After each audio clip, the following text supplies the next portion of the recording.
Great decisions don't just happen, they're designed. While building and scaling a startup, we face complex business and ethical choices daily. Which product should we develop?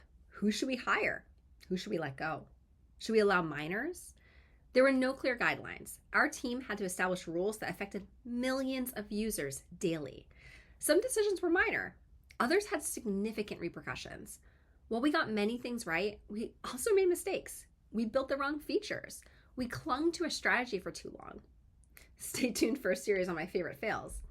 On my journey as an entrepreneur, there were more valleys than peaks. Many days, there was no sign that our efforts would succeed. It's discouraging to work for months on something, only to have it fail. Being an entrepreneur is demanding. Knowing you're accountable for employees' livelihoods and user satisfaction is a heavy responsibility. The hardest decisions aren't hard, though, because you lack the talent or skill. It's because of fear. Fear creeps into decision-making, whispering, maybe I'm not cut out for this. It paralyzes us as we wait for a non-existent option C. To thrive as a leader, you must embrace uncertainty.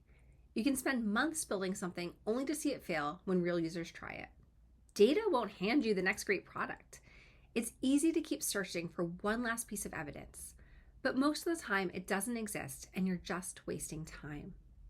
Ambiguity is challenging because the fear of making a mistake can be paralyzing. But if you're not making mistakes, then you're not making decisions. Mistakes fuel momentum. We learn far more from our mistakes than we do from our successes.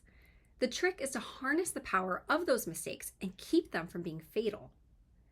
The doubt, uncertainty, and ambiguity we deal with require a certain level of intestinal fortitude and, more importantly, a process. What I learned over time is that good decisions aren't about having perfect instincts. They're about having a process. In business school, we learn Michael Porter's 5 forces, the pressures shaping competition. But no one teaches us the forces shaping our decisions. Over time, I began to see a pattern. Every major decision I've made has been shaped by the 5 forces of decisions: direction, emotion, repetition, input, and perspective. The truth is, the outcome doesn't determine if a decision is correct. After Lindsey Vohn's crash, many said, she made the wrong decision. Look what happened. But outcomes don't determine whether a decision was sound. A good decision is marked not by the outcome, but by the process we use to reach it. We get frustrated when a meteorologist predicts an 80% chance of a foot of snow, only for the storm to peter out.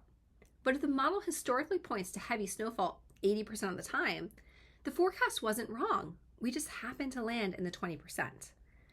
When the model consistently misses, that's a process problem. As leaders, we must develop a process for making sound decisions, one that helps us lower emotions, reduce the stakes, and keep us moving when things feel uncertain. Hard decisions aren't just difficult because we don't know what to do, but because we lack a method for deciding. Without a process, we let fear start making the choice for us. We might hedge our bets and take smaller risks than what was warranted. As a result, we'll get smaller results. We'll try to avoid failure rather than maximize success. To move forward as a leader, I stopped asking, what's the right decision? I started asking, how do I design a decision process that keeps fear from driving? Over time, a pattern emerged. Every hard decision I've ever made, whether founding a tech company or working as a speaker and author, came down to managing the 5 forces of decisions: direction, emotion, repetition, input, and perspective. Managing these 5 forces doesn't result in certainty. Certainty isn't the goal, but encourages disciplined decision-making that, more importantly, helps ensure our decisions are sustainable. When I face a should I take the leap moment, I walk through my 5 forces. This is how you create a process you can trust to make better decisions every time.